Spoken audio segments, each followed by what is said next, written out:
Bueno, pues bienvenidos a esta charla que va a haber el día de hoy. Debo decirles que como parte de las actividades del programa de fomento a la lectura y a la divulgación de la ciencia, Leamos la Ciencia para Todos, del Fondo de Cultura Económica, se organizan charlas de divulgación de la ciencia para estudiantes del nivel medio superior del Instituto de Educación Media Superior, IEMS, como apoyo extracurricular a los programas de estudio.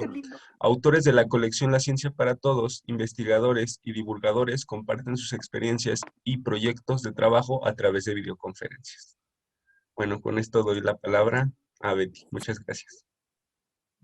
Buenos días a todos, soy Beatriz Regalado de la Academia de Física del Instituto de Educación Media Superior. Buenos días a todos, les agradezco su asistencia. Muchas gracias a la doctora que nos va a dar la conferencia de hoy.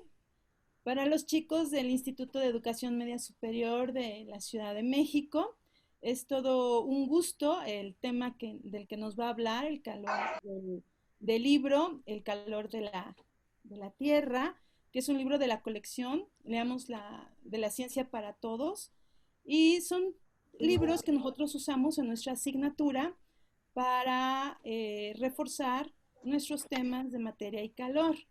A nombre del Instituto de Educación Media Superior de la Ciudad de México, les damos la más cordial de las bienvenidas. Muchas gracias a los estudiantes que se conectan de nuestra institución y de instituciones invitadas, como es del Instituto Politécnico Nacional y las que se sumen. Muchas gracias a todos. Muchas gracias, Betty, por la invitación. Muchas gracias al IEMS de Tlalpan, Xochimilco, que está aquí su profesora Bere, a Dejeti, es un honor, Leti, que nos acompañes otra vez, a la doctora Proy, que es antigua amiga del Fondo Cultura, siempre está con nosotros. Les voy a platicar un poquito de la relación que tiene el Fondo de Cultura con el IEMS. ¿Sí se ve? ¿No? No se ve.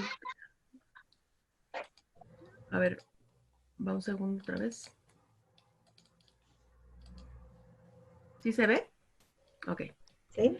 Bueno, la relación del Fondo de Cultura Económica con el Instituto de Educación Media Superior se remonta al año 2018, año en el que celebramos el 15 aniversario del concurso Leamos la Ciencia para Todos con el programa académico Las Primaveras de la Ciencia.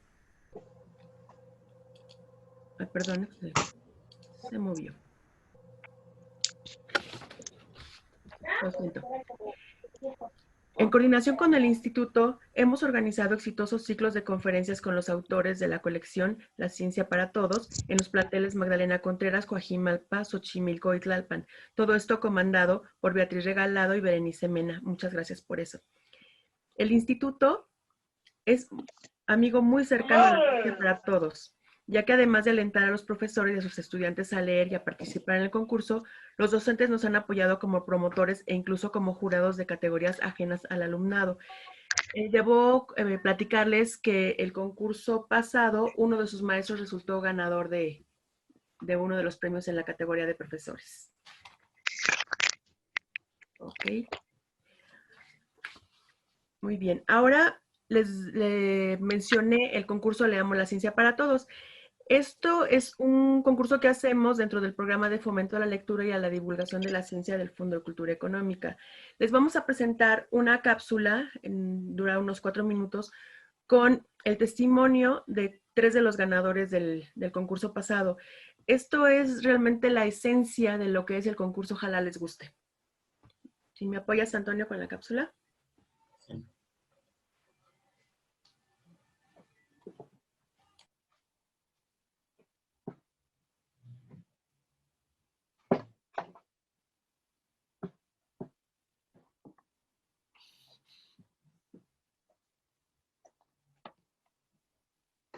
Entender personas y situaciones. Yo leo porque me puedo ver reflejada en los personajes que leo. Puedo sentir y entender personas y situaciones a las que soy ajena. Puedo verme reflejada en su dolor, sus alegrías y sus luchas. Leer me recuerda que no estoy sola y que en este mundo tan caótico y agitado existe un lugar para mí, una república de lectores. Leamos la Ciencia para Todos es uno de los concursos más emblemáticos que organiza el Fondo de Cultura Económica desde hace 30 años y que ha recibido cerca de 500.000 de textos en su historia. En su edición número 16, participaron más de 15.000 personas en la creación de textos en diferentes géneros. Los concursantes de 12 años en adelante representaron a todos los estados del país, de los cuales resultaron 60 ganadores, que recibieron un premio económico, vales para libros, así como pudieron conversar con diversos escritores, científicos y divulgadores. El pasado 22 de septiembre, en una cálida y emotiva reunión virtual con los ganadores, se llevó a cabo la clausura del concurso Leamos la Ciencia para Todos.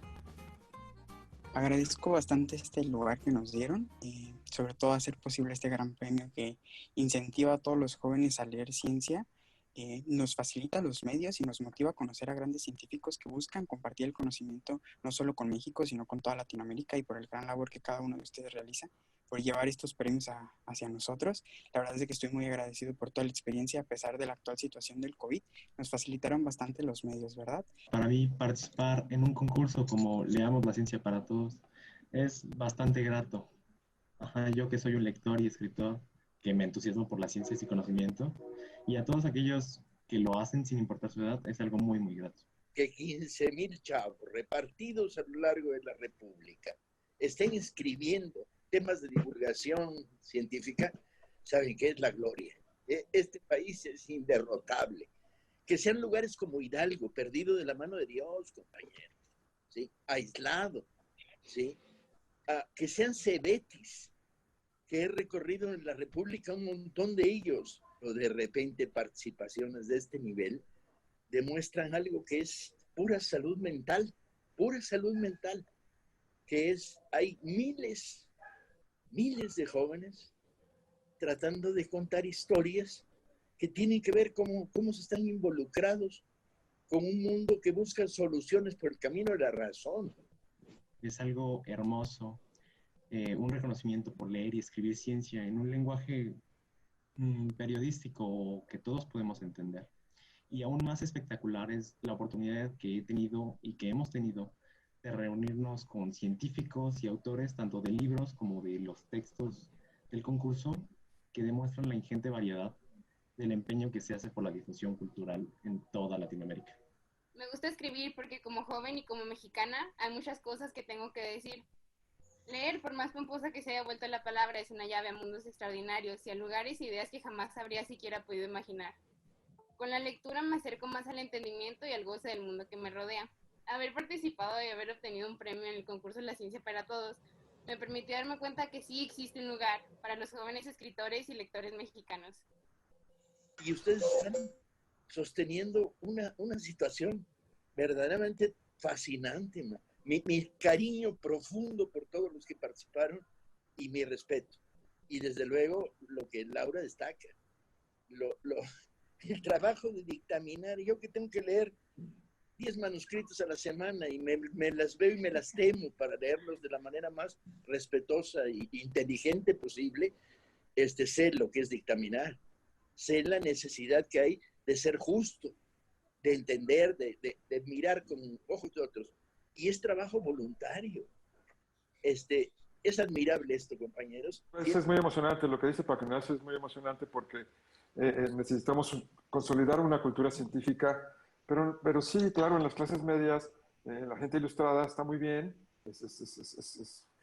pero quizá lo tienen un poco a la mano, pero hay gente muy desposeída, hay grandes sectores de la sociedad que deberían saber más qué demonios son los transgénicos, qué demonios son las físicas de partículas, por qué su vida está en peligro o amenazada por tal o cual otra cosa, ¿no? Creo que es muy importante y pues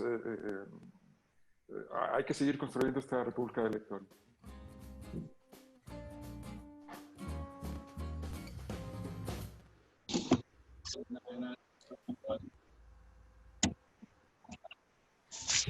Muchas gracias, ojalá les haya gustado. Pues entrando en materia, les voy a presentar a la doctora Rosa María Pro Ledesma. Ella es investigadora del Instituto de Geofísica de la UNAM. Ella es la primera doctora en geotermia del país. En 1975 terminó la licenciatura en física en la Facultad de Ciencias de la UNAM. En 1981 obtuvo el doctorado en Ciencias Físico-Matemáticas en la Academia de Ciencias de la Unión Soviética. En ese mismo año se incorporó como investigadora al Instituto de Geofísica de la UNAM. Es miembro del Sistema Nacional de Investigadores Nivel 3 y de la Academia Mexicana de Ciencias. Además de su trabajo de investigación y docencia, ha realizado múltiples charlas y entrevistas de divulgación y difusión.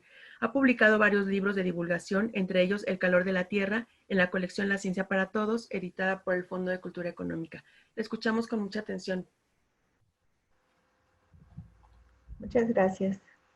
Buenos días y les agradezco muchísimo la invitación. A mí me encanta platicar con ustedes, además de que pues es nuestra obligación compartir lo poco que sabemos con todos los demás, especialmente con los chicos. Y pues bueno, voy a empezar con la presentación que tengo para ustedes. Les voy a hablar, yo me dedico a la geotermia como una fuente de energía limpia y pues además todas las implicaciones que tiene en la formación de la Tierra y todo el desarrollo de este planeta. Entonces, pues es de lo que les voy a platicar y espero que lo que les cuente sea de interés para ustedes, ahora que estamos en una época tan difícil por el cambio climático y donde las fuentes de energía limpia son el camino para todo el mundo, no nada más para nuestro país.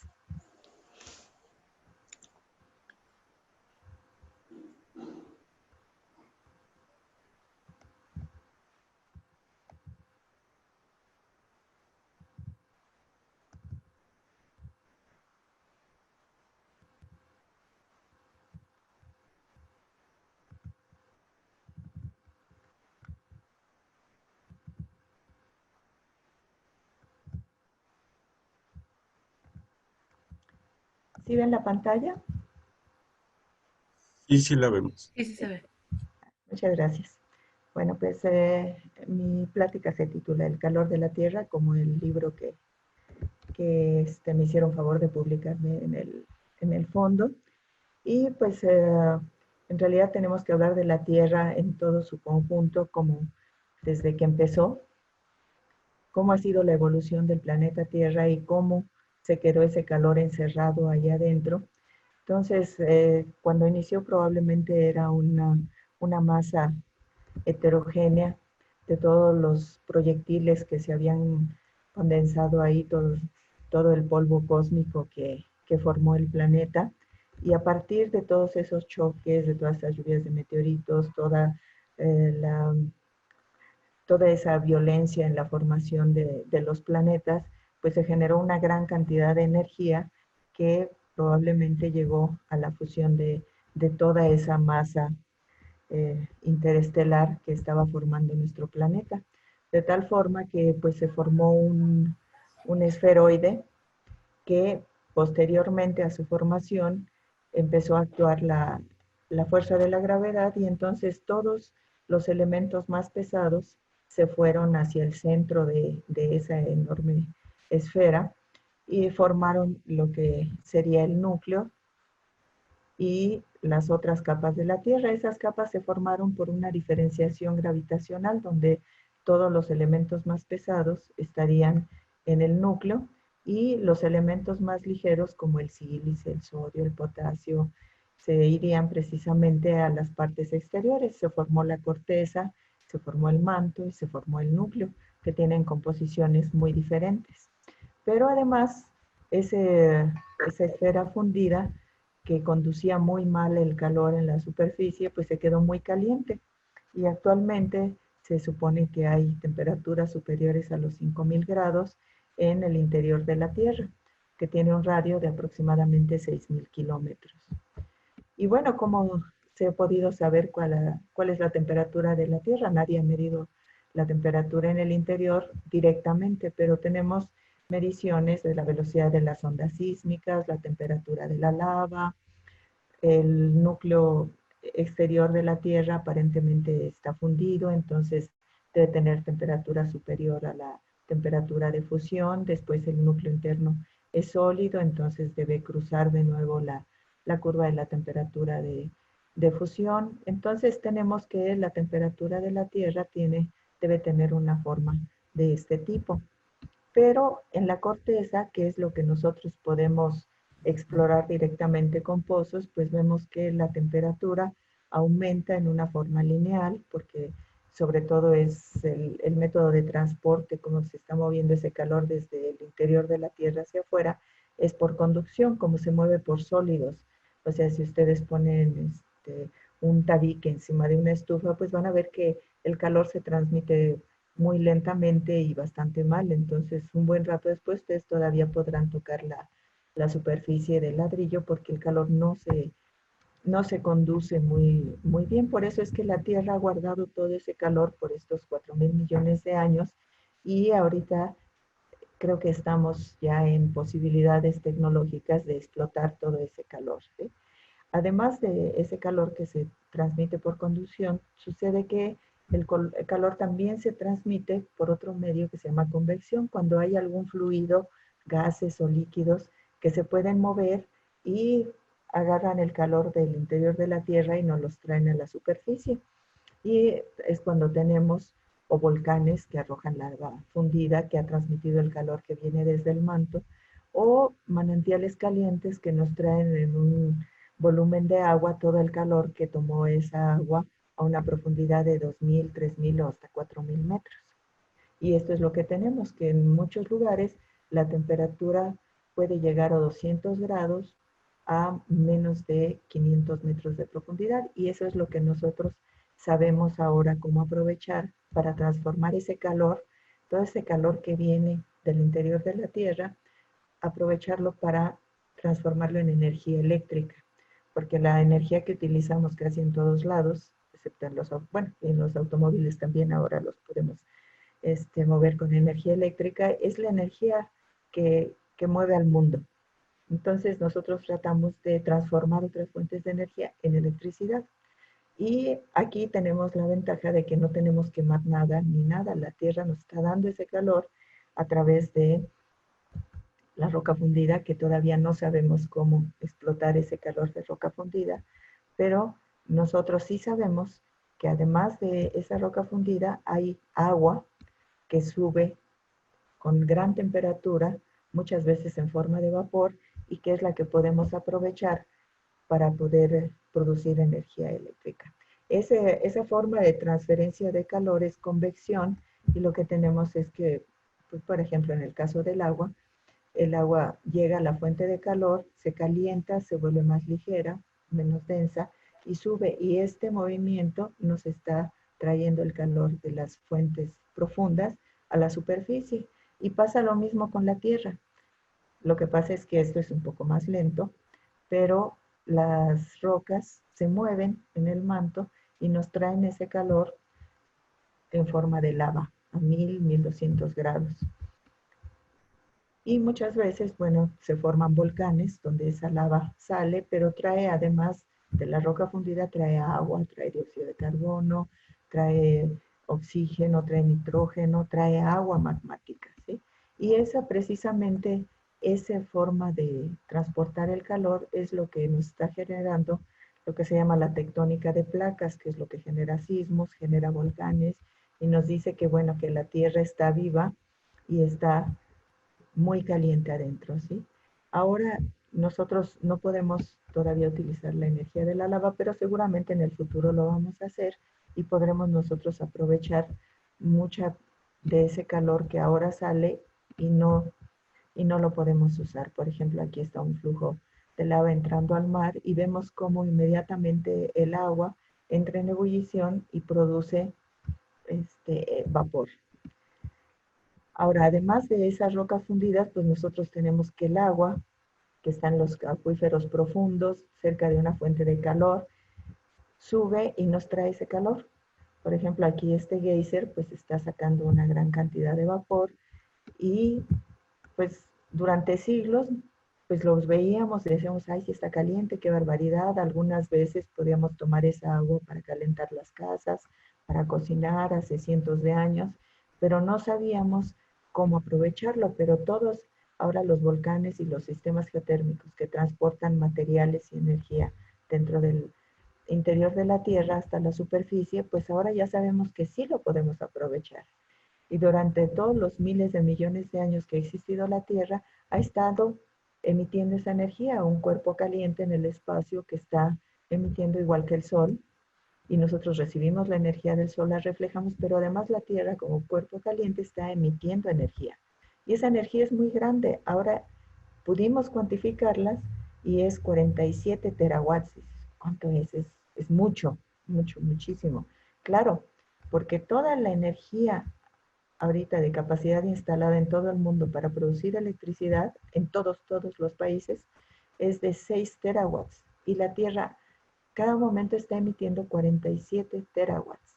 O sea que si nosotros pudiéramos aprovechar toda la emisión de ese calor de la Tierra, pues cubriríamos las necesidades de energía eléctrica por 7 veces, por lo menos, ¿sí?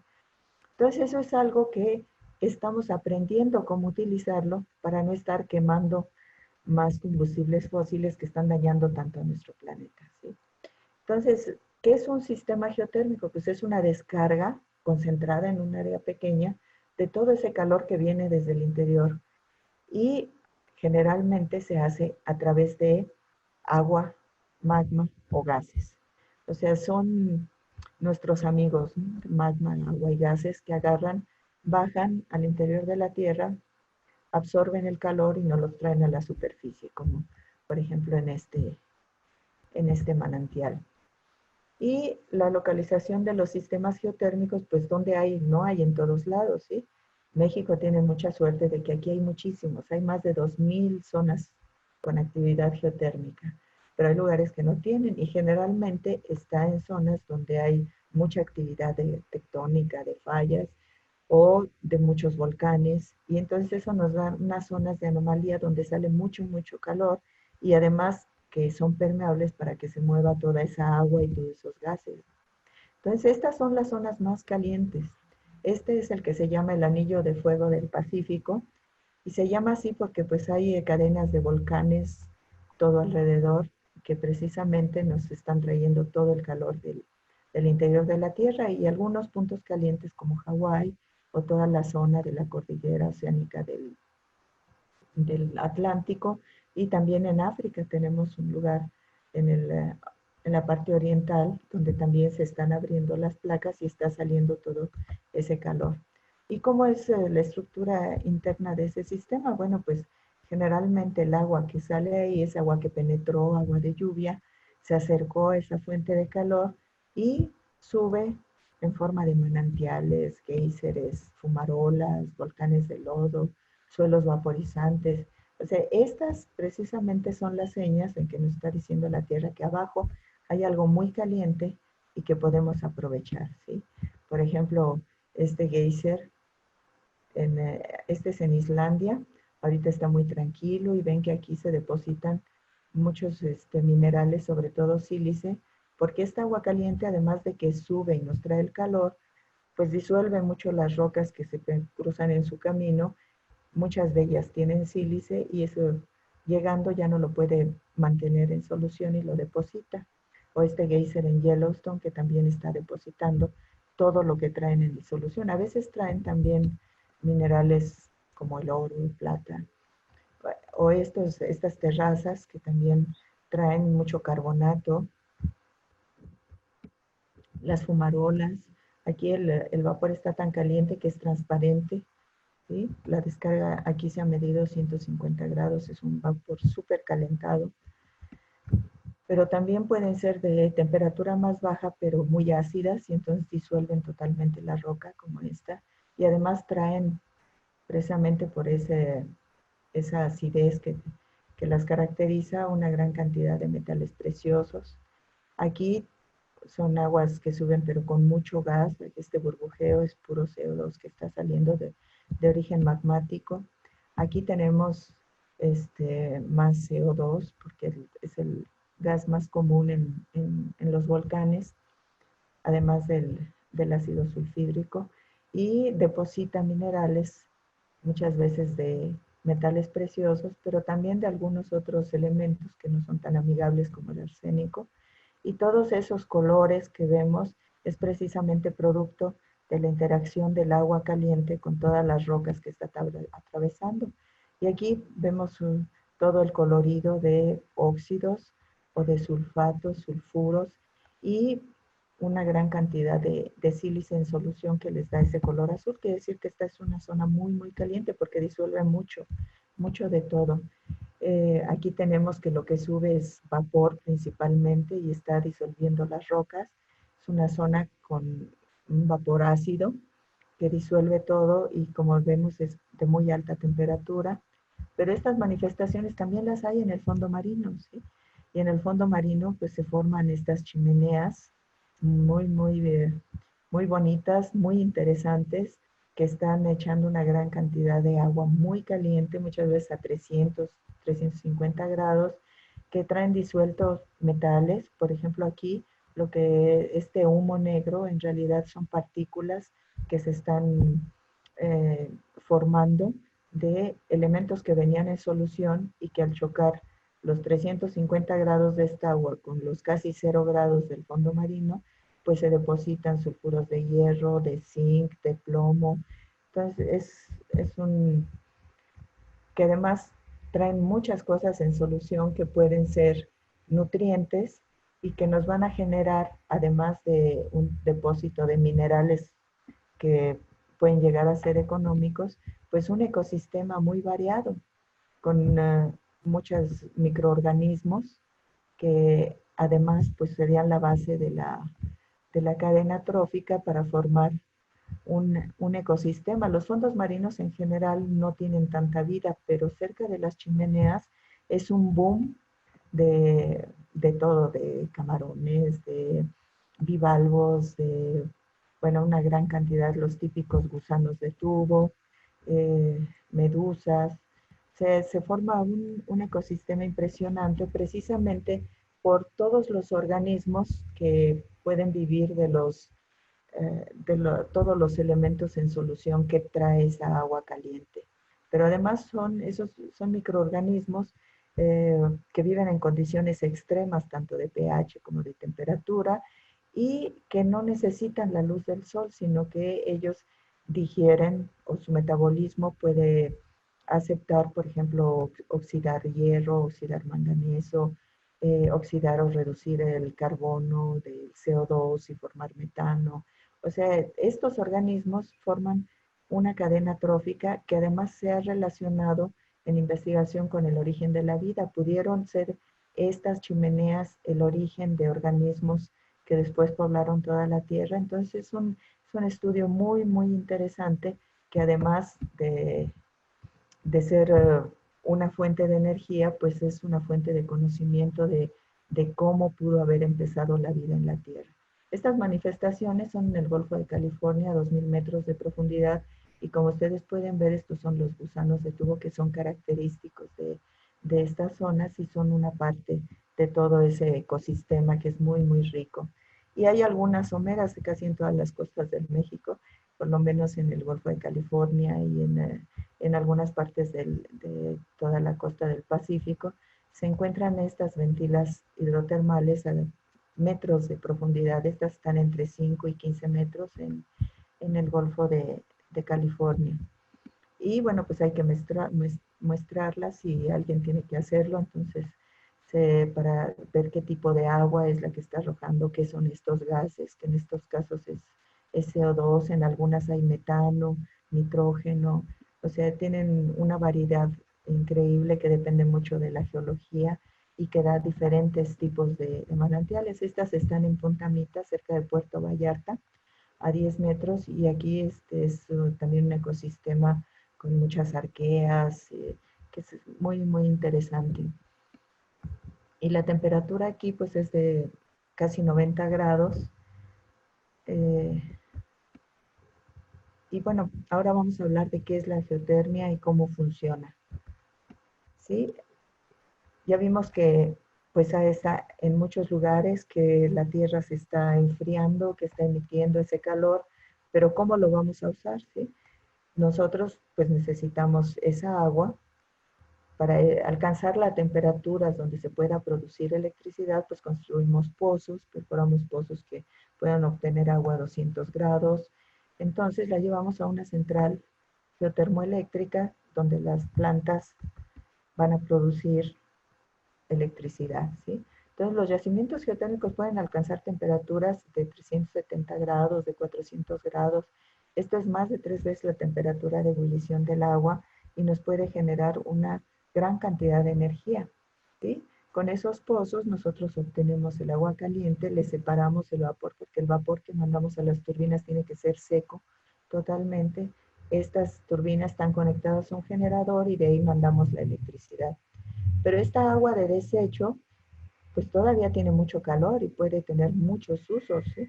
Que eso hace que la geotermia sea una energía muy versátil. Puede producir electricidad, pero después de producir la electricidad en una planta como cualquier planta termoeléctrica, pero aquí no quemamos nada. Aquí la tierra ya nos está dando todo ese calor que nosotros necesitamos para producir electricidad. La primera planta geotérmica se instaló en 1904 en Italia, en una zona donde pues había fumarolas, y a este señor se le ocurrió, bueno, ¿y qué tal si ese vapor lo paso por una turbina y empiezo a producir energía eléctrica? Y actualmente la geotérmica del Ardevelo, pues está muy grande, produce una gran cantidad de electricidad para toda la Toscana, y lo que hace es simplemente eso, se saca el vapor del interior de la tierra y se pasa por la turbina. El agua que se separa, pues se puede reinyectar o se puede utilizar. Hay muchos usos industriales en los cuales usamos agua caliente, la cual calentamos quemando diésel o quemando gas. Entonces aquí se puede ahorrar todo eso y nosotros podemos hacerlo. En México hay muchísimas zonas que nos pueden dar agua que puede ser utilizada en muchos procesos, ¿sí? Esta es la geotermoeléctrica de Cerro Prieto en Baja California, la cual es la tercera planta más grande del mundo. Antes era la segunda planta y producía tanta electricidad que no cubría todas las necesidades locales e inclusive exportaba electricidad de Estados Unidos. Ahora ha decaído un poco, pero bueno, será cuestión de volverle a echar a andar. Y además tenemos, bueno, la utilización de la energía directamente en balneología, en calefacción, para agricultura, acuacultura, en procesos industriales, por ejemplo, en la extracción de sustancias útiles. Actualmente se ha encontrado que una gran cantidad de litio está disuelto en el agua geotérmica, y el litio es un elemento estratégico para el futuro, sobre todo para las baterías. Nosotros, por ejemplo, en Cerro Prieto, el agua tiene concentraciones explotables comercialmente de litio, pero hasta ahorita no se ha explotado, probablemente en el futuro se va a hacer. El uso más antiguo pues, fue la balneología, que desde tiempos inmemoriales, desde antes de los romanos, se utilizaba en las termas, y la calefacción, porque existe evidencia de que en Pompeya, en Francia, hace cientos de años ya se utilizaban manantiales termales para calefacción, y actualmente hay muchos sistemas de calefacción. Por ejemplo, Islandia, más del 90% de la calefacción es de geotermia. En Nueva Zelanda, en Francia, en Hungría, en Polonia, en Turquía, Japón, en Estados Unidos, que es, digamos, el país donde reinan los hidrocarburos, pues una gran parte ya es de la calefacción es con geotermia. Se puede tener una calefacción distrital con pozos geotérmicos, se distribuye todo el calor a todas las casas o los edificios. Por ejemplo, en Islandia, en Reykjavik, ellos empezaron a utilizar geotermia ya en el 1930, algo así, pero antes toda la calefacción era a partir de fósiles, y ven lo que le hace eso a la calidad del aire. Actualmente Reykjavik utiliza solo geotermia para la calefacción, entonces la calidad de aire ha mejorado muchísimo. También se tiene calefacción geotérmica en Estados Unidos, en Boise, en Oregon. El otro uso de la geotermia, por ejemplo, en invernaderos, ya que los invernaderos no es nada más poner un plástico, un vidrio, sino que hay que mantener la temperatura constante. Entonces, si ustedes hacen eso con fósiles, es más caro, si ustedes tienen un pozo geotérmico, no tienen que comprar combustible, se mantiene la temperatura constante y eso hace que aumente la productividad de los cultivos en invernaderos. También en acuacultura se tiene ese mismo problema, que hay que mantener el agua a una cierta temperatura para aumentar el crecimiento de las especies que se van a cultivar ahí. Entonces, por ejemplo, estos langostinos alcanzan su mayor desarrollo precisamente con la temperatura constante. Y es que hay algo que pues tenemos claro, que el uso de la energía está aumentando porque aumenta el número de humanos y porque el consumo per cápita de energía ha aumentado mucho. O sea, antes se utilizaba menos energía, pero ahora todos utilizamos mucha más energía y está creciendo la población, entonces no hay forma de que disminuya los requerimientos de energía. Entonces, ¿qué vamos a hacer? Bueno, vamos a continuar con energías fósiles o que implican obviamente un daño fuerte a la calidad de vida de todo el planeta, o nos vamos a ir por las energías limpias, deteniendo el crecimiento de CO2 en la atmósfera, que no es nada más el CO2 que queda en la atmósfera y que nos está provocando el efecto invernadero, sino que además más del 30% del CO2 que producimos lo disuelve el océano. Entonces, al disolverse el CO2 en el océano, lo acidifica, se disuelve como ácido carbónico. Entonces, muchas de las especies en el océano que ahorita viven y que forman exoesqueletos no lo van a poder hacer porque van a estar viviendo en un océano ácido. La acidificación del océano es real, se ha medido, ya ha bajado varios puntos el pH del océano y hay especies que ya están sufriendo. Si sufren, empiezan con la base de la cadena trófica y eso va a dañar muchísimo la vida en el marina, además de estar dañando la atmósfera. Algunos países como México han apostado por el gas natural y bueno, ahora estamos apostando también por el diésel y por el carbón, pero son grandes emisores, ¿sí? El campo que más emite CO2 emite esta cantidad, ¿no? Casi 300, pero es el máximo. La mayoría de los campos no emiten una gran cantidad de CO2 y hay campos en Islandia que cuentan con captura de CO2 y que digamos que tienen una huella de CO2 negativa, porque además del CO2 de la planta geotérmica están absorbiendo todo el gas de los alrededores. Y algo que es muy importante, o sea, las plantas geotérmicas no tienen emisiones de humo, o sea, lo que emiten es vapor de agua. ¿Sí? No se quema nada, porque alguna vez me preguntaron qué hacen con las cenizas. Pues que no estamos quemando nada, el agua se calienta por el calor de la tierra y la mandamos a las plantas, a las turbinas. Entonces, algo que tenemos que estar conscientes es que el cambio climático ha sido causado por el uso desmedido de combustibles fósiles y la solución principal pasa necesariamente por la transición a energías limpias. Entonces, si no hacemos a tiempo esa transición, estamos llegando al punto de no retorno. Entonces, ¿y cuáles serán las metas primordiales para el sector energético de México? Geotermia, energía solar, energía eólica, de las cuales tenemos una gran cantidad, o hidrocarburos y carbono. ¿Cuáles deben de ser? Además del compromiso con nuestro propio país, tenemos los compromisos de México en el Acuerdo de París. México se comprometió a reducir emisiones de gases de efecto invernadero en 30% para este año. No lo cumplimos. Y de 50% en 2050. Si seguimos así, no lo vamos a cumplir. También hicimos el compromiso, y está en la Ley de Transición Energética, que la generación de electricidad limpia debe ser por lo menos 35% en 2024. Y no lo estamos cumpliendo. ¿Sí? La generación que se había planeado cuando se firmaron los acuerdos de París era algo de este tipo, apostando muy fuertemente por el gas, pero desarrollando todas las renovables. Actualmente hemos quitado todas las renovables del futuro y estamos planeando aumentar gas natural, carbón y sobre todo diésel.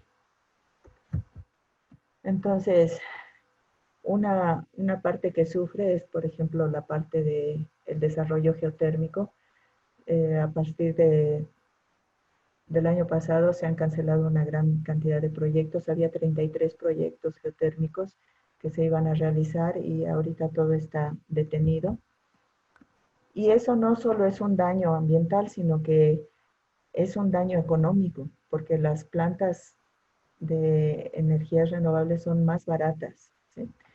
Además de que a las fósiles no se les está cargando el daño ambiental, no se les está exigiendo que haya captura de CO2, aunque la captura actual solo captura el 30%, entonces el 70% igual se escapa. Entonces subiría su costo todavía más, ¿sí? Entonces cuando se hacían las subastas, los precios llegaron a ser tan bajos como de $20 por megawatt. Y la CFE está produciendo a más de $100 por megawatt. Entonces, ¿y es posible una sociedad y una economía sustentada únicamente por energías renovables? Sí, sí. Esto fue en 2010 y ya teníamos 2 países, Paraguay e Islandia, que eran 100% en fuentes renovables. Siguiente, Noruega. Noruega es un productor de petróleo y sin embargo, más del 90% de su energía es renovable. Brasil, ¿sí? México queda hasta acá, ya muy, muy, muy abajo, ¿sí? Entonces, sí es posible basarnos en energías renovables, pero tenemos que comprometernos. Y ustedes, todos los chicos, todos los estudiantes que son los jóvenes, los que van a ser el futuro, les estamos dejando un planeta sucio, destruido, en vías de extinción de la vida en el planeta, pero ustedes pues tienen el gran compromiso de componerlo. En México tenemos una gran cantidad de recursos geotérmicos y solares y todo. Como ven en este mapa, estas son campos geotérmicos, pero todos estos puntitos son zonas geotérmicas. Solo estas que tienen el borde azul son las que se han estudiado un poco, pero pues falta mucho. Hay más de 2,000 zonas y tenemos escasamente 5 campos geotérmicos funcionando, ¿sí? Entonces, tenemos que hacer más. ¿Sí? En México fue uno de los pioneros de energía geotérmica y después se estancó, tanto que ahora pues ya no es exactamente no pertenece al club selecto de los más de 1,000 megawatts de producción, y países como Turquía, Filipinas, Indonesia nos han superado y se nos han ido. Estados Unidos siempre ha tenido una producción muy alta y ahora Kenia nos está alcanzando y ya nos va a rebasar. Somos todavía el productor más grande de Latinoamérica, pero quién sabe por cuánto tiempo. Chile tiene un potencial mayor y ya lo está empezando a desarrollar. Todos estos lugares son los que nos están esperando para desarrollarlos y que ahora no estamos haciendo nada. Más del 60% del territorio es factible de utilizar energía geotérmica, que además hay algo muy importante. La energía geotérmica trabaja día y noche, ¿sí? Dicen que la solar y el viento, que son intermitentes, que solo producen el 30% del tiempo, pero un momento, porque las energías fósiles tienen un factor de planta del 50%, tampoco producen 100% del tiempo, entonces ahí hay algo que no es una verdad. Entonces, casi su factor de planta es el mismo que el de sol y viento, pero a un precio mucho más caro. Actualmente se ha reportado el valor más bajo el costo más bajo para energía solar, lo reportó Portugal, $13 por megawatt, mientras aquí estamos produciendo con fósiles a $100 por megawatt. Y para que no sea tan caro para la población, se tiene que dar un subsidio de casi el 90%. Entonces, el 1% del Producto Interno Bruto del país está yendo en subsidiar la energía de fósiles, ¿sí? ¿Cuáles eran las expectativas para 2020 para México? Eran más de 1,000 megawatts y posiblemente 2,000 megawatts. Sin embargo, no llegamos ni siquiera a 1,000, ¿sí? Entonces, los recursos probables de México que ya se han evaluado son más de 10.000 megawatts.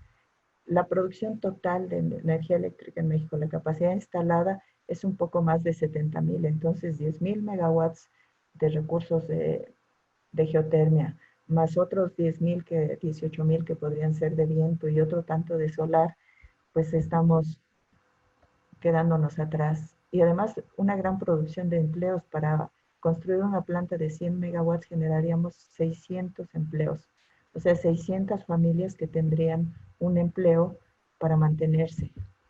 Y ya que esté funcionando la planta, 170 empleos fijos. ¿Y cuál es el mayor costo de la exploración geotérmica?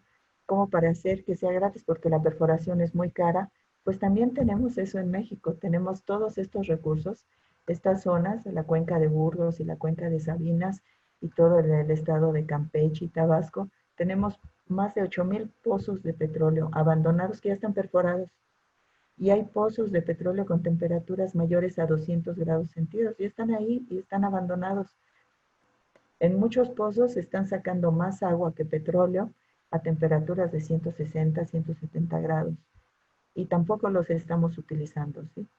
Pemex se podría transformar de 100% petrolera a una parte de compañías renovables, como están haciendo la mayoría de las compañías petroleras del mundo, se están transformando de compañías petroleras en compañías de energías.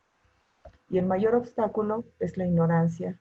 No hay difusión de los recursos en México, el riesgo de la inversión. Entonces, la era de los combustibles fósiles ya se acabó, ¿sí? En este siglo ha habido un decrecimiento importante en el consumo del petróleo, tanto en Estados Unidos, que es de los que más consumen, como en Europa, ¿sí?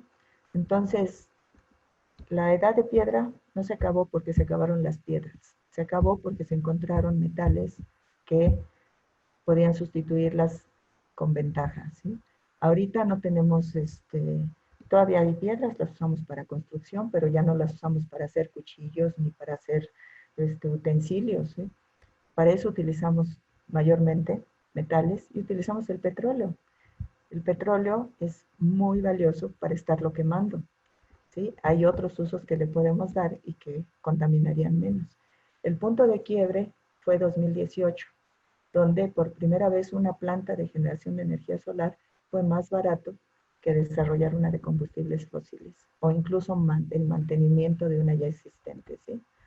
Entonces, este es como se ven las plantas, las compañías que se dedican a petróleo, y estas son las compañías de energías renovables, cómo están subiendo, porque estas plantas, Exxon está en bancarrota prácticamente, ya no van a ser dueñas. Exxon cayó 44% y 34% en este año. Ya los Rockefeller se salieron del petróleo, Shell, BP, todas están de caída. El transporte cambia, o sea, la gasolina también va a ser una cosa del pasado, ¿sí? ¿Por qué? Pues porque en la mayoría de los países se van a prohibir los autos de combustión interna, ¿sí? Aquí están las fechas. En Corea del Sur desde este año se van a prohibir ya los automóviles a gasolina. Entonces, en Escocia cambiaron la fecha, en UK ya 2035, en Escocia 2032. Entonces estamos viendo que ya los automóviles de gasolina son cosa del pasado. Y bueno, y la producción de Pemex ha decaído. Se está produciendo 1,000 barriles por cada campo. La extracción de crudo aquí es muy cara, sale a más de $56 con todos los gastos administrativos. Entonces, ¿y qué tenemos de energía solar? Pues tenemos toda la energía solar del mundo. Alemania no tiene nada y es el primer productor de energía solar. Y México tiene casi todo el país para producir energía solar, ¿sí? Aquí está México, tiene irradiación, tiene potencial fotovoltaico. Alemania no tiene nada y es la principal productora. Simplemente con la superficie del Estado de México se podría cubrir la totalidad de la demanda nacional a $15 por megawatt, casi 10 veces menos de lo que está costando la electricidad. China es el primer productor. La capacidad instalada es casi igual a la capacidad total de México. En energía eólica tenemos también infinidad de zonas que pueden producir energía limpia del viento, pero todavía no estamos empezando apenas a producir energía eólica, energías del océano. El Golfo de California tiene las mareas más altas del mundo, 6 metros, ¿sí?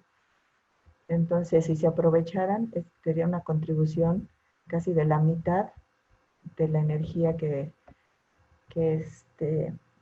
requiere México. Y bueno, en este sentido, las acciones del gobierno son congruentes con los compromisos que ha hecho México en cuanto a reducción de emisiones de los gases de efecto invernadero, con la transición energética que va a disminuir el uso de combustibles fósiles. Acuérdense que la necesidad de energía va en aumento, entonces su decisión para el futuro es la que va a contar. Ustedes deciden la energía limpia o seguir dañando el planeta. Este es el reloj que está haciendo tic-tic y que nos está llevando al punto de no retorno en el daño al planeta por los combustibles fósiles. Bueno, pues eso era lo que les quería decir. Chicos, muchas gracias. Doctora Rosa María Prol, muchas gracias por su exposición. Realmente nos dejó sorprendidos. Muchas gracias por recordarnos la importancia de estar preocupados por nuestro ambiente. Se me hizo increíble lo que mencionó ahorita de que había 33 proyectos de plantas geotérmicas y que fueron cancelados. Eso duele. Y duele a la hora que respiramos, ¿no? Muchas gracias. Estos datos que nos presenta como la capacidad instalada que tenemos como para generar energía eléctrica, el que se tiene propuestos 1100 megawatts y posiblemente hasta 2200 y que terminamos en cero, es muy, muy lamentable. Y esta noticia que nos acaba de dar de que se prohíben ya los autos de gasolina, diésel, ojalá en México, ojalá en México tomara una decisión así de seria, de comprometida y de aguerrida. Y en ese aspecto, pues yo quisiera enfatizarle a mis estudiantes y a nuestros invitados, por supuesto, que parte del objetivo de estas conferencias es porque para nosotros lo más valioso son nuestros jóvenes, porque ustedes jóvenes son los que no van a tomar la decisión mañana, la están tomando hoy. Hoy están tomando la decisión de informarse, de tomar su educación en las manos y de tener información para tomar decisiones a favor de todo su país, pero también primero de ustedes y de su familia. Cuando yo era estudiante, pues se hablaba de estos autos solares y uno decía, no, pues cuando, no, son muy caros. Bueno, a lo mejor, pero sería una opción, pero no van a alcanzar las velocidades que un auto de gasolina. Entonces nosotros estamos teniendo una mentalidad de querer un supercarro, de viajar a velocidades al precio que sea, ¿no? Entonces, esta conferencia es muy valiosa porque nos da la conciencia de que cada decisión que tomemos tiene que ser a favor de nuestro medio ambiente, porque como bien lo dijo la doctora Prol, pues con la pena, pero les estamos dejando un planeta pues sucio. Bueno, tenemos algunas preguntas de nuestros estudiantes. Brandon le pregunta, doctora, si los volcanes pueden afectar a los bosques de México. Pues cuando un volcán hace erupción, pues sí se lleva todo. Pero lo que es importante es que además son fertilizadores. Generalmente en esa ceniza y todo eso que echan en la erupción, tiene una gran calidad y después todas esas tierras se regeneran. O sea, eso es un peligro con el que tenemos que vivir, y cuando hacen erupción pues sí destruyen todo. De otra forma, pues no, o sea, no hacen ningún daño. están ahí, son muy bonitos y todo, tienen sus fumarolas y demás, pero pues el problema son las erupciones, ¿no? Cuando cubren todo con ceniza o con lava, entonces sí, pues destruyen, igual que los sismos. O sea, estamos en una zona de actividad sísmica y volcánica y pues tenemos que lidiar con eso y para eso precisamente son las investigaciones científicas para poder prevenir. No lo podemos evitar, no podemos agarrar y apretar el botón de no hagas esa erupción, ¿no? Pero sí podemos prevenir y decir, bueno, probablemente haga erupción y los caminos principales para los flujos de lava son estos, para los flujos de ceniza aquellos, y evitar que, por ejemplo, haya asentamientos humanos en el camino de las erupciones. Pero es algo que enriquece nuestro país. Los yacimientos minerales se han formado por esa actividad. México es un país muy rico. O sea, tenemos muchas cosas por ellos, pero también es un riesgo geológico. Muchas gracias, doctora. La inquietud es un poquito porque algunos estudiantes del GEMS estamos en el Ajusco, ¿no? Muy cerca del Xitle.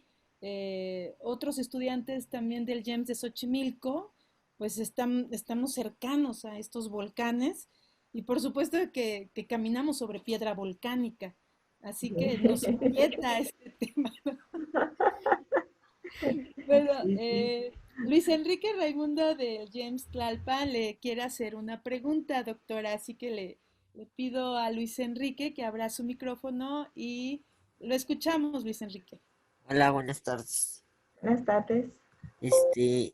Bueno, bueno, mi pregunta es que si en algún momento, ya sea, bueno, no, ya sea, en el planeta se puede acabar la flora, la fauna y la vegetación, ¿puede desaparecer? Pues sí, mira, lo que está claro, probablemente se lleve un tiempo para que desaparezcan, pero, por ejemplo, desde que los humanos nos hemos dado a la tarea de destruir todo, hay millones de especies que se han extinguido.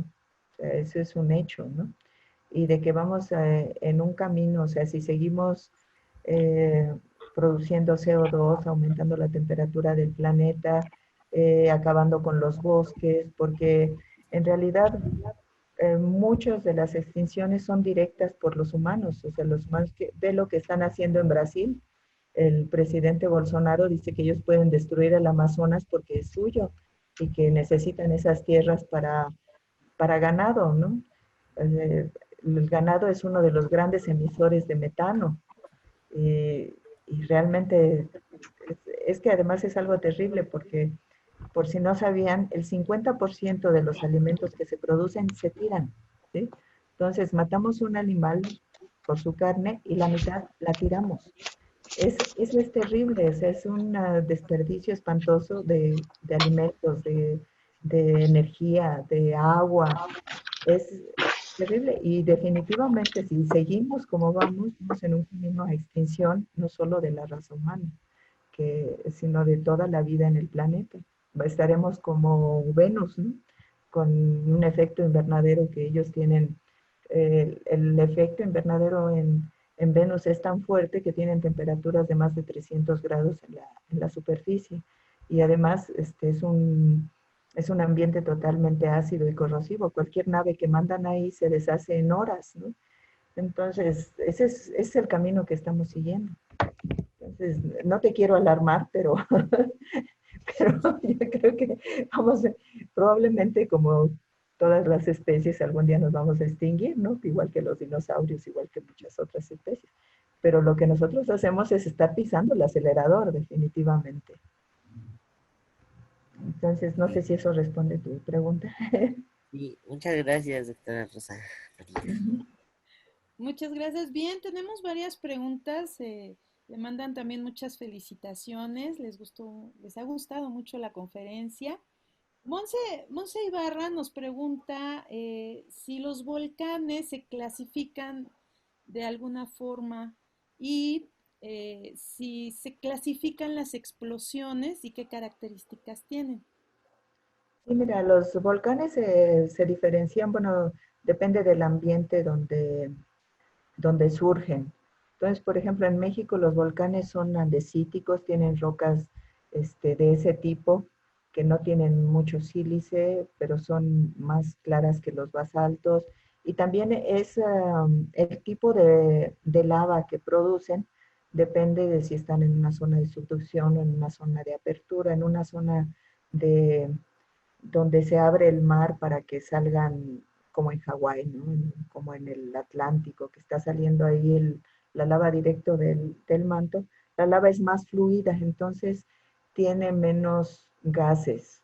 Pero, por ejemplo, en algunos otros ambientes donde la lava es más espesa, guarda más gases en solución y entonces es más explosiva. Se tiene así las explosiones que cuando se forman calderas, que es cuando vuela todo el edificio volcánico, y eso se debe a que son lavas más viscosas y todo. Entonces hay una clasificación para los volcanes que depende del ambiente geológico y del tipo de lavas, que algunas hacen explosiones y, por ejemplo, bajan las nubes ardientes llenas de gases que pueden estar a 500, 600, 700 grados y se llevan todo, ¿no? Como la de Pompeya.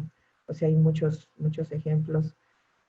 Entonces depende mucho de dónde están y el tipo de lava que arrojan. Entonces, pues, son bastante complicados. Hay muchos, muchos tipos de volcanes.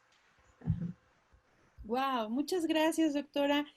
Christopher, también de James Tlalpan, desea hacerle una pregunta. Adelante, Chris, por favor.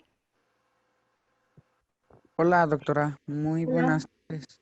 Mi pregunta es que, ¿cómo podemos quitar el ácido del océano? Pues dejando de echar CO2, porque lo que pasa es que en la capa del océano, en el contacto con la atmósfera tiene más CO2 y en esa interfase el agua empieza a disolver el CO2 y ese CO2 cuando se disuelve se transforma en ácido carbónico. Entonces el espesor donde el ácido carbónico está predominando cada vez es mayor porque cada vez absorbe más y más y más CO2. ¿Sí? Entonces se calcula, por ejemplo, que para 2050 ya el espesor va a ser de kilómetros. Entonces, ahorita se han hecho algunos estudios y hay zonas, por ejemplo, en Italia, donde hay volcanes en la costa que están echando mucho CO2 y se forman áreas que son como laboratorios naturales donde hay un exceso de CO2. Entonces, por ejemplo, ahí se ve que las conchas de los cangrejos pues ya no son sólidas, sino que son una cosa así como hule y ya no los defiende. Entonces, por ejemplo, los terópodos, que son la base de la cadena alimenticia en el océano, pues empiezan a descascararse sus conchas y pues si no hay que esos terópodos para que se los coman los peces pequeños, pues entonces ya no va a haber peces pequeños, luego no va a haber peces grandes y así va a sufrir toda la cadena alimenticia en los océanos. Se van a empezar a extinguir especies, ostiones, almejas, todos esos pues no van a poder sobrevivir porque desde que son pequeños empiezan a crecer la concha y eso los protege. Entonces ya no la van a poder crecer porque el ácido te disuelve. O sea, si tú agarras una concha y échale un poco de ácido clorhídrico o de ácido carbónico, se va a deshacer, inmediatamente se va el CO2. Inclusive, bueno, es una técnica para reconocer carbonatos de los geólogos, le echan un poquito de ácido clorhídrico y inmediatamente se disuelve y el CO2 se va a la atmósfera. Entonces, la única forma sería disminuir el CO2 en la atmósfera para que no se lo siga disolviendo. Actualmente, el océano ha absorbido más del 30% de todo el CO2. O sea, si el océano no hubiera absorbido ese CO2, ya nos estaríamos sofocando todos. O sea, nos ha ayudado mucho, pero lo estamos destruyendo. Muchas gracias, doctora. De nada. Muy bien, doctora, también Carla quiere hacerle una pregunta. Claro. Carla. Buenas tardes a todos. Mi Hola. pregunta sería, ¿qué diferencia hay entre un volcán extinguido, un volcán durmiendo y uno activo? Pues mira, esa es más que nada de apreciación porque hay volcanes que, digamos, no han hecho erupción por ejemplo, el Ajusco, ¿no? En miles de años, dices, bueno, ya está extinto, se extinguió, ya no. Y de repente, boom, boom, boom, porque nuestra vida es muy pequeña en comparación con los tiempos geológicos. Y lo que para nosotros nos parece que es algo inactivo, pues puede ser que no lo es, ¿no? Entonces, hay muchos volcanes que dicen, bueno, es que hizo erupción hace 1000 años o 2000 años. Bueno, pues estará dormido, no lo vamos a considerar como que ya se extinguió, ¿no? Entonces, eso es mucho de apreciación, de datación que se tenga, porque obviamente tienes que tener la fecha de la última actividad. Ujú. Y la última actividad, por ejemplo, si está en un lugar que no estaba poblado, pues lo vas a tener que saber con dataciones de roca, pero para miles de años se tienen errores grandes, ¿no? Pero en general sí hay, como te digo, hay convención, o sea, se hace un acuerdo entre volcanólogos. Bueno, nosotros vamos a decir que si el volcán ha tenido actividad en los últimos, no sé, 1000 años, realmente no sé, eso lo estoy diciendo de más o menos lo que he oído, porque eso habría que preguntarle a un volcanólogo, que si ha tenido una erupción eh, en los últimos X años, entonces es activo. Si no ha tenido erupción en, digamos, tales años, entonces está dormido, o sea, se considera que puede ser activo, pero, y si se tiene que la última erupción fue hace, no sé, 20 millones de años, pues dices, ya, se murió. Pero te digo, siempre te pueden dar sorpresas, ha habido sorpresas bastante desagradables en algunos lugares. Muchas gracias. De nada. Por Doctora, ejemplo, el monte Santa Elena se utilizaba como pista de esquí, de repente empezó boom, boom, boom, va, y ya, les arruinó la pista de esquí. Perdón, te interrumpí. está bien, muy bien. Pues le damos la palabra ahora a Mauricio Franklin Jiménez. Por favor, Mauricio.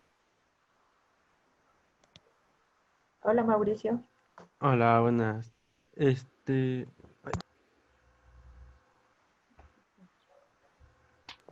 ah, ¿hay un tipo de riesgo al explotar esta forma de energía? Bueno, ¿existe algún riesgo?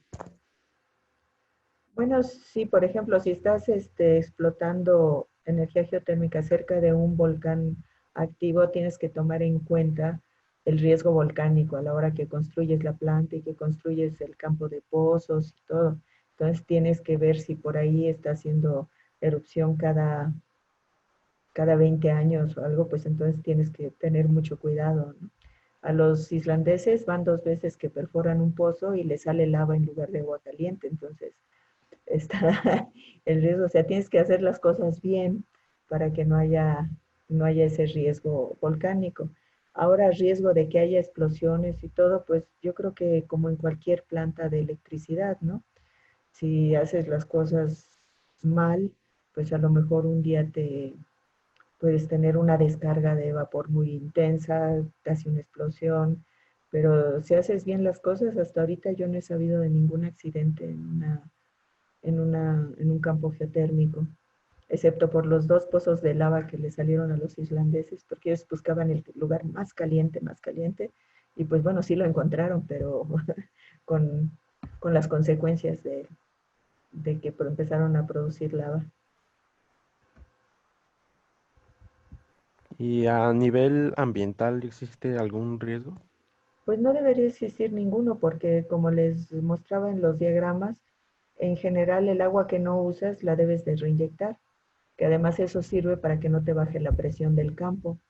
En México no la están reinyectando, por ejemplo, en Cerro Prieto ha bajado mucho la presión porque ellos tiran el agua al ambiente.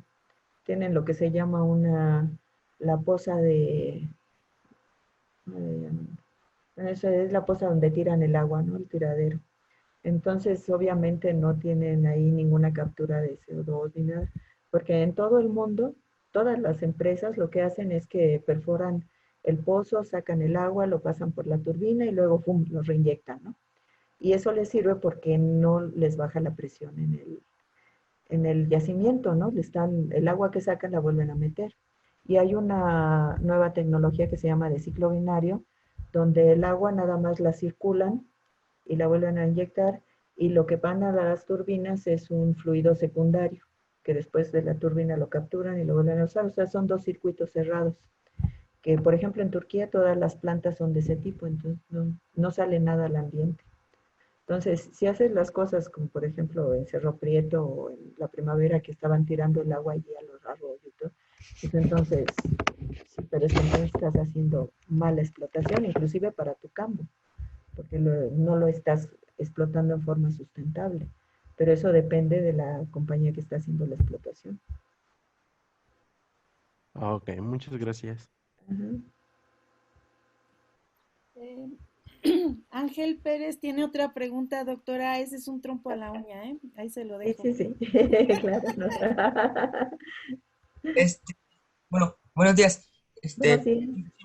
Si México es podemos ser uno de los principales países de hacer energía limpia, ¿por qué no lo hacemos? Pues porque el gobierno no quiere, supongo, porque además el principal productor es CFE, que es del gobierno.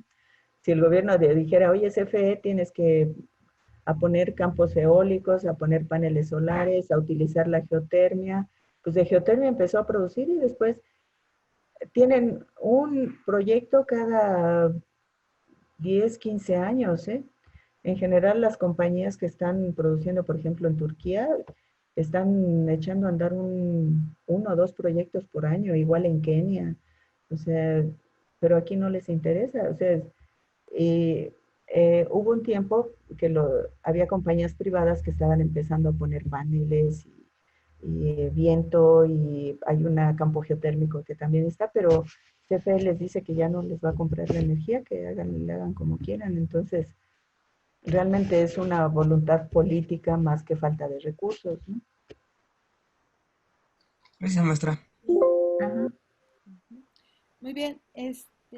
Ingrid, por favor. Hola, buenas tardes, doctora Rosa Hola, María Ingrid. Prol. ¿Qué tal? Pues primero que nada, muchas felicidades por esta gran conferencia que nos dio.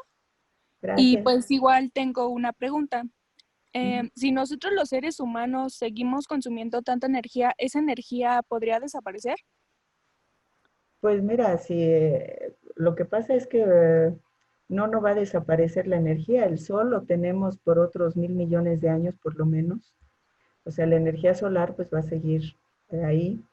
Ahora, si queremos quemar, pues por ejemplo en Islandia quemaron todos sus bosques para calentarse y pues ya ahorita están reforestando. Creo que en los 80s comenzaron una campaña de reforestación de todo. O sea, en las Islas de Pascua también tenían bosques y palmas y todo eso. Llegaron los humanos y acabaron con todo, con todo, con todo, porque se han hecho investigaciones y en los lagos que todavía quedaron se ve que era allí un lugar paradisiaco, pero llegaron los humanos y acabaron con todo. Así, decían, paf. Creo que es uno de los las primeras hecatombes ecológicas de que se tiene registrada, ¿no?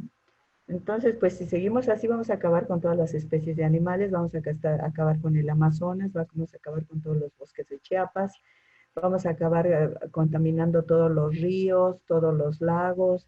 Chapala está hecho un asco, Pátzcuaro también, desaparecimos casi Coetzeo. Entonces estamos destruyendo todo, ¿sí?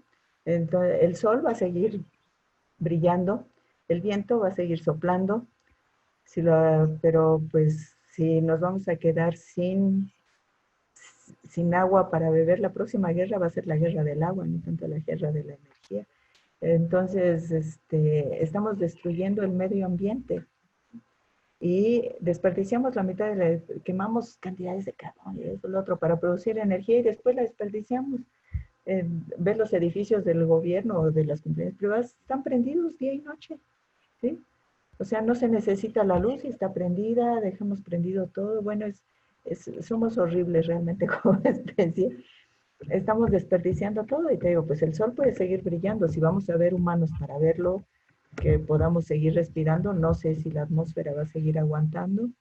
Entonces, pues el problema es cuándo, porque además hay un punto de no retorno. O sea, eso todos los modelos de los científicos lo han visto, que si no paramos a tiempo, después ya no se va a detener, ¿no?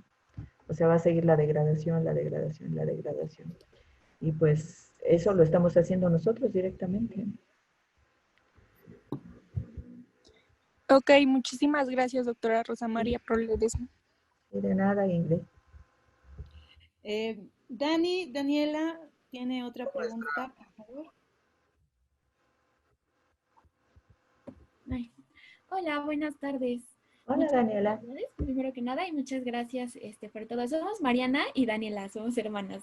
Hola, Daniela y Mariana.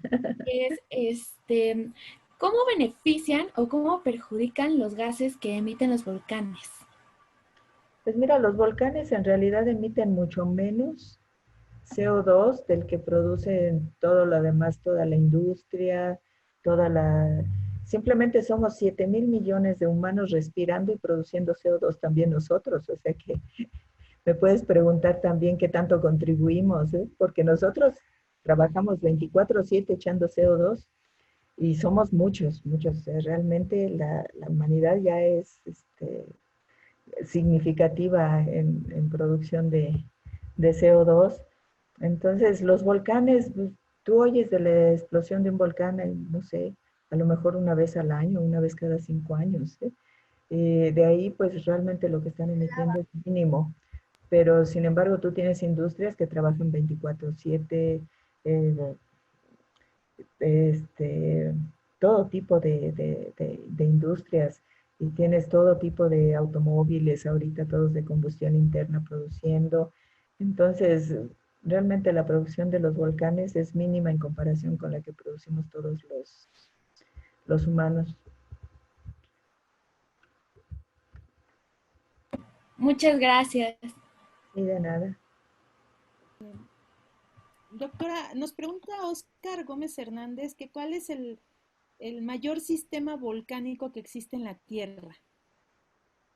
El mayor sistema volcánico, pues es que hay volcanes muy grandes. Yellowstone es un volcán que dicen que puede hacer erupción. Está Krakatoa, que es un sistema, ahora está el hijo de Krakatoa. O sea, hay muchos volcanes muy, muy, muy grandes. En Nueva Zelanda hay también un volcán enorme que se llama Taupo, que cuando explotó dejó un hueco tan grande que hay un lago enorme ahí ahorita. Entonces, y como cadenas, pues tenemos toda la cadena de los Andes, que son un montón de volcanes. Entonces hay muchos lugares. Tenemos todos los volcanes en Estados Unidos, en Oregon, donde está el Santa Elena. Hay el eje volcánico mexicano, donde no ha habido mucha actividad, afortunadamente, pero un día de estos nos pueden dar una sorpresa. Entonces, todos esos son de los volcanes más grandes. Yo creo que sería Krakatoa, Yellowstone y Taupo en Nueva Zelanda. Ah, bueno, y también están los del este de África, toda la zona del este de la zona de apertura, donde también se está abriendo el continente y que es enorme, kilómetros y kilómetros de volcanes, una de las zonas más calientes del mundo. Muchas gracias, maestra Leticia. Gracias. Esto está fascinante, doctora. Creo que el tema nos tiene a todos muy, muy interesantes. No, qué bueno, me da gusto que les haya parecido interesante la información que les pasé. En el chat, pues hay muchas felicitaciones, les encantó la conferencia, están muy animados para seguir estudiando vulcanismo, y eso es muy hermoso porque yo creo que la mayor satisfacción de nosotros es inspirar a los jóvenes vocaciones, ¿verdad? Y bueno, el tiempo se nos agota. Tenemos una última participación de Vanessa Pérez de la Cruz y yo creo que con esta pregunta cerramos porque no nos dieron chance a los demás de hacer preguntas. Vanessa, por favor. Sí. Muy buenas tardes. Yo tengo una... Sí. Si los volcanes que ya están, bueno, que ya no... ¿cómo se podría decir? Los volcanes que no están activos en este momento, ¿podrían volverse a activar o algo así? Sí, hay volcanes donde pues la gente se ha establecido y todo, y de repente empiezan a moverse y hacen erupción y causan tremenda destrucción porque la gente no lo esperaba. Bueno, ahora ya es difícil, ¿no? Que pase eso, pero sí históricamente ha pasado, porque ahora pues casi en todos lados hay observatorios vulcanológicos. En México pues está el servicio sismológico que trabaja con los vulcanólogos y cuando hay actividad sísmica que puede indicar que vaya a haber una erupción, entonces inmediatamente dan la voz de alarma. Por ejemplo, el Popo se tiene muy monitoreado, el volcán de Colima también, pero por ejemplo el pico de Arizaba, que hace mucho que no hace erupción, pues tienen ahí algo de monitoreo, pero un día nos puede dar la sorpresa, ¿no? Porque muerto no está. Y hay otros volcanes que también pueden hacer erupción de repente. El Chichonal, ese es un ejemplo también, que pues nadie le hacía caso, ay, pues ese no hace mucho que no hace erupción, debe de estar dormido, y de repente, ¡pum!, hizo erupción, y muchos pueblos que estaban alrededor pues fueron destruidos, porque fue algo así muy inesperado, ¿no?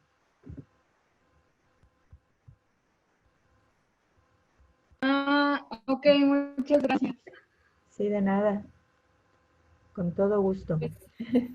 Pues con esta última pregunta de Vane, cerramos nuestra sesión de preguntas. Con respecto del libro El calor de la tierra, cuya autora de voz nos la ha presentado la doctora Rosa María Prole Ledesma. Este libro justamente tiene una nueva imagen. Es el número 58 de la serie Leamos la Ciencia para Todos. Este libro lo usamos en el GEMS, en la materia de física, justamente como un detonador para la temática de calor. Muchas gracias, doctora. Nos quedamos con muchas preguntas, pero eso es magnífico porque justamente los jóvenes pues van a tener una inspiración para investigar. Le agradecemos mucho por compartir. Algunas maestras del Instituto de Educación Media Superior de otras asignaturas también están formadas para una próxima conferencia. El tema es fascinante, es apasionadísimo, porque detona justamente la importancia de las energías limpias, alternas. Y bueno, ya es una realidad, o tomamos el toro por los cuernos, o ya no vamos a poder vivir. Vamos a tener que salir no con cubrebocas, sino con máscara. Sí, ¿no? Pues yo le cedo la palabra a Maru, del Fondo de Cultura Económica, no antes sin agradecer de vuelta a la coordinación del concurso Leamos la Ciencia para Todos, del Fondo de Cultura Económica, que nos abre estos espacios tan deliciosos, ¿no? Tan deliciosos y aromáticos. Muchas gracias a todo el equipo. Gracias. Maru, comentar algo. Mira, primero quisiera felicitar a la maestra Beatriz Regalado, a la doctora, porque doctora María Prole Ledesma, ¿sabe qué han hecho con estos jóvenes? La curiosidad por investigar. Y yo creo que ahí es donde nace este momento de la divulgación de la ciencia. Si estos jóvenes no tuvieran esa curiosidad, ¿cómo van a poder investigar? Entonces, felicidades, maestra Rosa María, maestra Beatriz, porque usted es parte de este proceso para que sus alumnos puedan tener esta chispa de la curiosidad.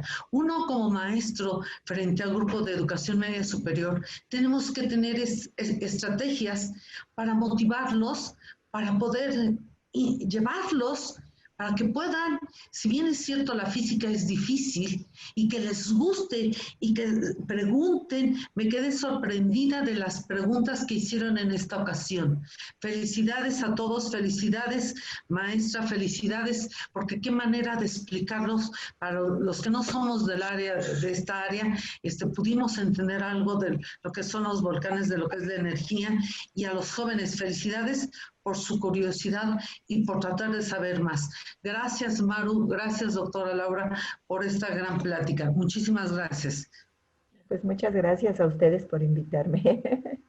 Bueno, muchísimas gracias. Pues chicos, tienen el privilegio de haber escuchado parte del libro en voz de su autora. Ahora les toca participar en el concurso de Leamos la Ciencia para Todos. O sea, tienen todas las herramientas para ganar.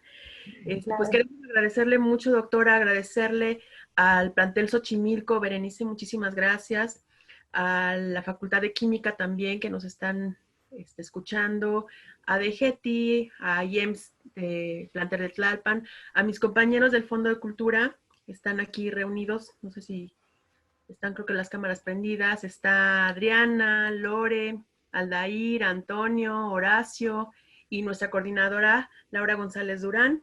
Si te quieres despedir, Lau. Sí.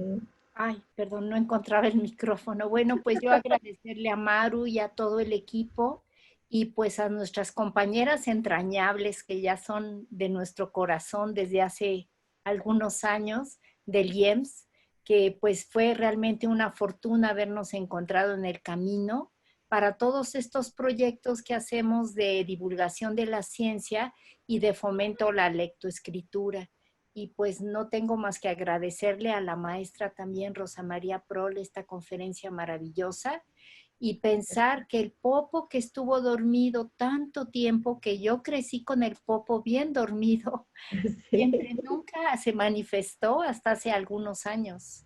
Sí, la verdad fue muy impresionante ver a este gran volcán que siempre nos ha cuidado, a Don Goyo, y verlo pues que está en actividad. Yo nunca me imaginé verlo. Siempre el paisaje y el horizonte de la ciudad era ver a los dos volcanes, el Popo arrodillado frente al Ista, con esta historia maravillosa. Y bueno, pues ahí tenemos a nuestro Popo, que esperemos que siga así. Calladito. No sé cómo lo ve al Popo para terminar. Pues hay que estarlo monitoreando porque un día nos puede dar una sorpresa. Porque en algún momento vimos que hay capas de ceniza del Popo hasta aquí en la Ciudad de México de varios metros. Sí. Entonces hay que estar vigilantes ahí. Sí. Pues muchas gracias, doctora, por su plática. Gracias a ustedes y por escuchar. Gracias a todos. Hasta luego, muchas gracias. Pues nos despedimos y pues muchas gracias a todos los asistentes, organizadores y a la ponente. Muchas gracias a todos.